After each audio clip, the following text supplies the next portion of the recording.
Engineering failure of Jeju Air.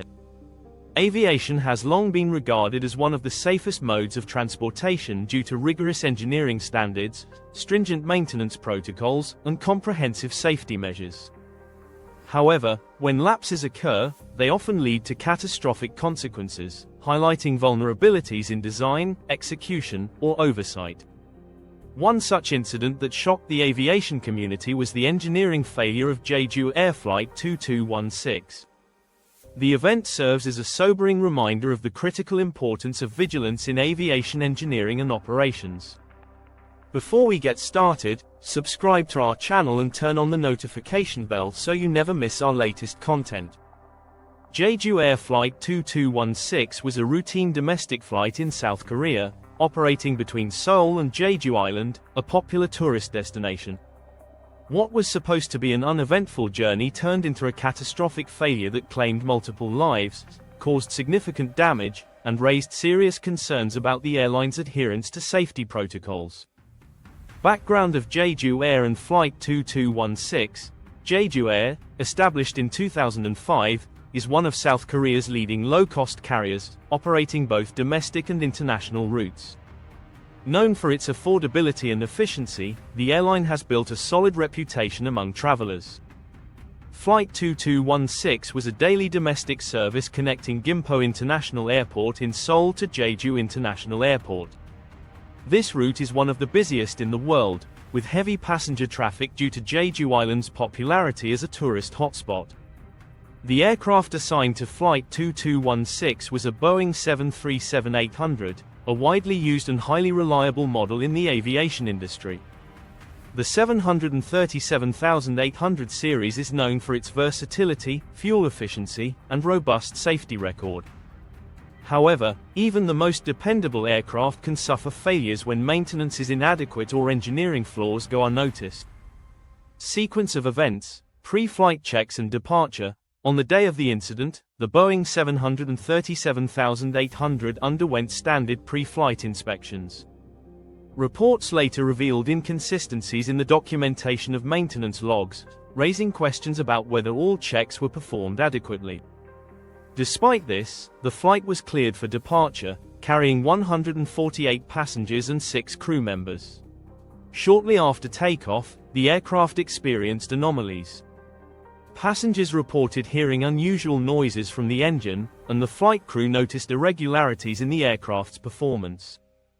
These signs indicated a potential mechanical issue, but the crew initially believed it to be minor and proceeded with the flight. Mid-flight crisis. Approximately 30 minutes into the flight, the right engine suffered a catastrophic failure. This was later attributed to a turbine blade fracture caused by metal fatigue. The broken blade created a chain reaction, damaging other components of the engine. The resulting imbalance led to intense vibrations, further compromising the aircraft's structural integrity. As the engine disintegrated, debris struck the fuselage and wing, puncturing critical systems. The aircraft's hydraulic system, essential for controlling the plane, was severely compromised. Despite the crew's efforts to stabilize the aircraft, it began losing altitude rapidly. Attempted emergency landing. The captain declared an emergency and diverted the flight to the nearest airport. However, the combination of reduced control and engine failure made navigation increasingly difficult.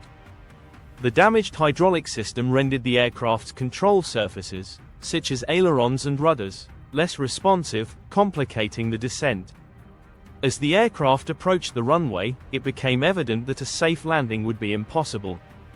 The plane crash-landed short of the runway, breaking apart on impact. The resulting fire engulfed the wreckage, further endangering survivors.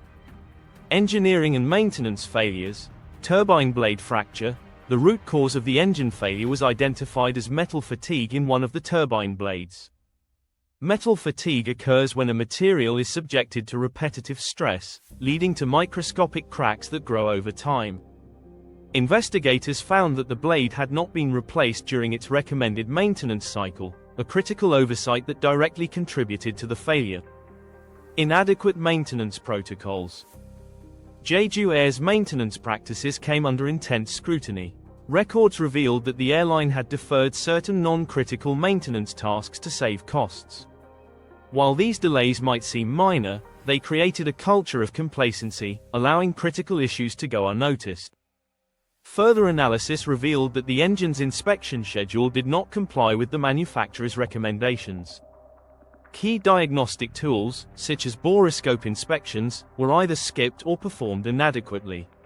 This negligence allowed the metal fatigue in the turbine blade to progress undetected. Structural vulnerabilities. The engine's failure caused debris to puncture the aircraft's fuselage and wings. While modern aircraft are designed to withstand such events, the extent of the damage indicated potential weaknesses in the aircraft's design or material quality. Investigators found that certain components did not meet the specified tolerance levels, making them more susceptible to damage. Hydraulic system design. The failure of the hydraulic system was a critical factor in the crash. The Boeing 737-800 relies on redundant hydraulic systems to ensure continued control in the event of a failure. However, the debris impact simultaneously damaged multiple hydraulic lines, rendering the redundancy ineffective.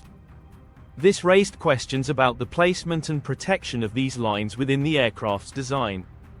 Operational shortcomings, crew training and response.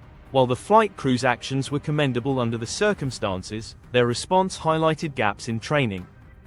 The pilots struggled to manage the aircraft's degraded controls and make effective decisions under pressure. Post-incident analysis revealed that Jeju Air's training programs did not adequately prepare crews for such extreme scenarios. Communication breakdowns. During the crisis, communication between the cockpit and air traffic control, ATC, was hindered by technical issues and procedural inefficiencies. This delayed critical decisions, such as selecting the most suitable emergency landing site. Better communication protocols might have improved the outcome. The tragedy of Jeju Air Flight 2216 serves as a stark reminder of the devastating consequences of engineering and operational failures in aviation. While modern aircraft are marvels of technology, their safety depends on rigorous maintenance, robust design, and well-trained crews. By learning from past failures and implementing stringent measures, the aviation industry can continue to uphold its commitment to safety and reliability. The loss of lives in this incident must not be in vain but rather a catalyst for meaningful change in aviation practices worldwide. If you enjoyed this video, give it a thumbs up and subscribe for more content. Hit the notification bell to stay updated with our latest videos. Share your thoughts in the comments below. Thank you for watching.